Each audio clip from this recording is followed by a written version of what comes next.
If there's one thing that I could point out that I see people, even in my games in Grandmaster, Challenger, and Master doing correctly, it's taking towers. And if those guys are doing it wrong, then it's probably pretty likely that you're doing it wrong too. Taking towers is super important in League of Legends because with towers up, they provide an incredible safety net and don't allow you to do anything on the enemy side of the map.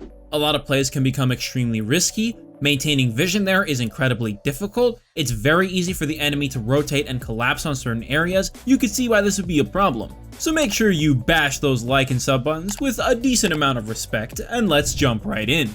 First up, tower plate proximity gold and its priority of actually taking tower plates. You really don't understand how big of a range you actually get the gold from a tower plate in. It is 1200 range. That is 3 flashes. You can literally be part of the way down lane walking away from the tower and still get the gold that the plate will give you. Timing this properly can give you a little bit of extra time to optimize a recall. Maybe you walk out of the lane and go place a ward that saves you from a gank, or maybe you even go and remove the enemy vision.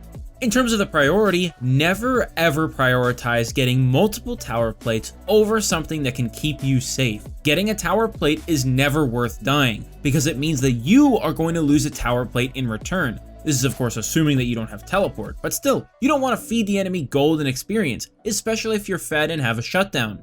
Take one plate and then rotate over, remove somebody's ward. Maybe you take out a control ward, not even a regular ward. Maybe you place your own control ward. Maybe you rotate over to a scuttle play with your jungler. There's a lot of options that are way better than trying to greed for a second plate and potentially overextending. And at the end of the day, it's probably a solid choice just to recall. The worst thing that you can do is greeding for multiple tower plates and then realizing you can't actually do enough damage to break one of them. You get shoved off the tower because the enemy is there, or you get ganked and die. Either way, you get too far away from the tower and lose the gold from the tower plate forever because your minions end up breaking the tower there for you. Trust me guys, it might seem kinda weird in the moment, but that tower isn't gonna go anywhere, and the plate will still be there up until minute 14, so you got a lot of time to take care of those plates. Relax, set up your vision, take the safe play, don't go absolutely risky for no reason. The second mistake that I see a lot is that people try to take tower plates in the first 5 minutes in solo lanes. This does not apply to bot lane, and it's a very unique thing. Do you know what it is? You probably wouldn't know because it's really obscure, and honestly, the only way you would know it is if you were there for the patch and read it there, or you read it on the wiki after realizing you do like 20 damage to a tower in the first 5 minutes. Mid and top lane outer towers have a bulwark effect that makes them take 50% reduced damage for the first 5 minutes of the game. You should never ever be looking to chunk the enemy tower in the first 5 minutes. It is a waste of time entirely. I don't care if you brought Demolish, I don't care if you have a massive minion wave the size of Europe, it doesn't matter. That tower plate at 5 minutes isn't going anywhere anytime soon. You have to deal 1000 damage, and you're doing about 20 damage a hit depending on what champion you are? Yeah, okay buddy, I'll see ya in 30 years. And in those 30 years, be careful to not be getting ganked the entire time that you're overextended trying to smash in that tower plate. Just don't do it, it's not a good idea. This is why cheater recalls are a thing and why they are so powerful. If you don't know what a cheater recall is, I can give you a quick TLDR. You slow push the first 2 waves and fast push the 3rd wave, allowing you to recall once you crash them into tower because the 3rd wave is a cannon wave that stays under the enemy tower for a long period of time. This means that you don't really lose any of the enemy minion wave as it stacks up under their tower, where your minions are focusing the enemy tower and not the enemy minions, which allows you to buy time for a recall where you can spend some of the gold that you already have, giving you a slight gold lead in lane and a health and mana lead because chances are you probably traded with your opponent and you lose very little. Remember, the first 5 minutes of the game, there's almost no point to hitting a tower, so completely ignore it and take your time elsewhere. Go gank the enemy jungler when they're trying to do a scuttle crab. I mean, why not? That's a free kill if you actually do it correctly. Go place a ward, go kill the enemy control ward, go get a honey fruit, go hit the scrying plant. You got so many things that you could do. Heck, you could even dance in lane and it'd be better than hitting the tower really. As long as you aren't overextending for a super long period of time, you're doing yourself a favor. And while you're trying to set yourself up for success, the best way you can do that outside of the game is to go check out our website, GameLeap.com.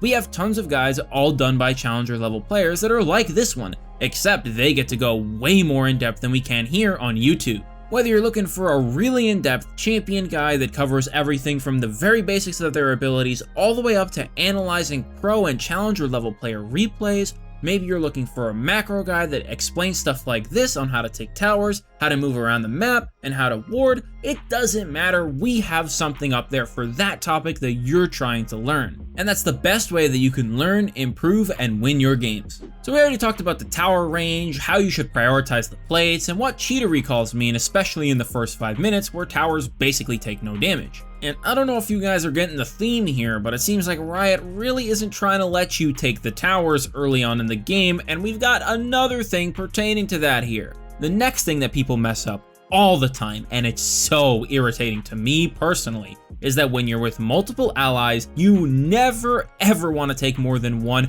maybe 2 plates at most at a single time. This is another one of those obscure things, but it's really annoying when people do it wrong because it's so crippling. You might not even realize that it's happening in the moment. When you take a tower plate, the tower itself gains extra resistances, but it also gains temporary bonus resistances if more than 1 champion is nearby within 775 range. Remember that earlier we talked about the local gold being 1200 range. That means that the people who do not belong in that lane, aka everybody but the laner themselves, needs to be leaving as the tower plate is falling and making sure that they are out of that range, because if they aren't, you completely cripple any of the remaining damage that's going to be dealt to the tower, you destroy what the minions are trying to do to the tower, they're not going to do anything, and now all of a sudden your laner has lost a bunch of tempo if they want to continue pushing because there's nothing else for them to do on the map. If you happen to kill 4 people at a time and the only thing that you really have to do is hit a tower, then sure, it's not really gonna matter much, but that's pretty rare. When was the last time you managed to kill the enemy mid laner in any way, shape, or form, and then you noticed that the enemy team had 0 jungle camps up, there was no dragon or rift herald on the map, there was no rift scuttler on the map, and there was nobody else around the map trying to push up to another tower on your team side? These are all things that are more important to address than trying to take down a tower that's giving you the "do it buddy, I dare ya" look with an extra 120 or 90 resistances under its belt. And that reinforced steel-plated Kevlar vest lasts for 20 seconds, which is an eon, and it can refresh the duration and add even more if you do manage to take another tower plate. That's why the hard cap is 2 plates. Because at that point, it's like trying to take down a wall by throwing a bunch of frozen peas at it. You're gonna do nothing. And just to be absolutely clear, nothing is what you don't want to be doing if you're trying to smash the game and win. Now the fourth and last thing that we're going to talk about is something that doesn't always apply, but oh man, is it the one that I just hate the most. This one has to do with the Rift Herald, and some of you might already know what I'm going to talk about. So you know earlier how we talked about the do it buddy stance where the tower just has a bunch of bonus resistances and your damage means absolutely nothing? Turns out Rift Herald is the one thing that can actually allow you to get around that, because the Rift Herald does true damage with her charge. Shelly packs a mean punch, let me tell you. If you ever manage to actually be the one who picks up the Rift Herald, or you get a chance to explain this to whoever takes it, do it.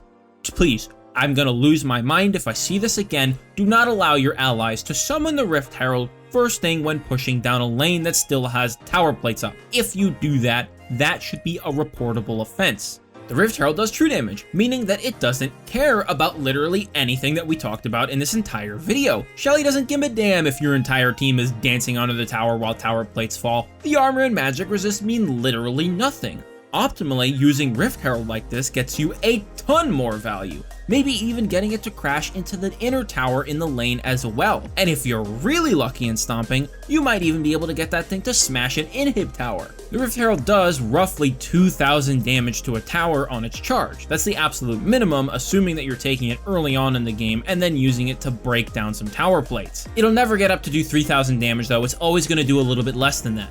This means when looking to take the tower with the Rift Herald in your pocket or in an ally's pocket, what you want to end up doing is take at least 2 tower plates and then summon the Rift Herald, and then put some more damage into the tower plating that's left there. because when the Rift Herald charges into it, it should be very close to dead or die instantly on the charge if you're doing it like that correctly. Letting the Rift Herald charge in first, especially if you have allies nearby, is the easiest way to lose out on a ton of value. You're not even going to break every single tower plate, the tower is going to be incredibly tanky for the next 20 seconds, and if the enemies are there and you're trying to make a play where you kill the tower and then dive onto them, you might forget and realize, hey, the tower actually has 700 armor and magic resist, and we can't kill this, and if we get CC'd, we're dead because we're stuck under tower. And that is probably one of the saddest ways to die on a tower dive that you would win normally if you just played the macro a little bit better.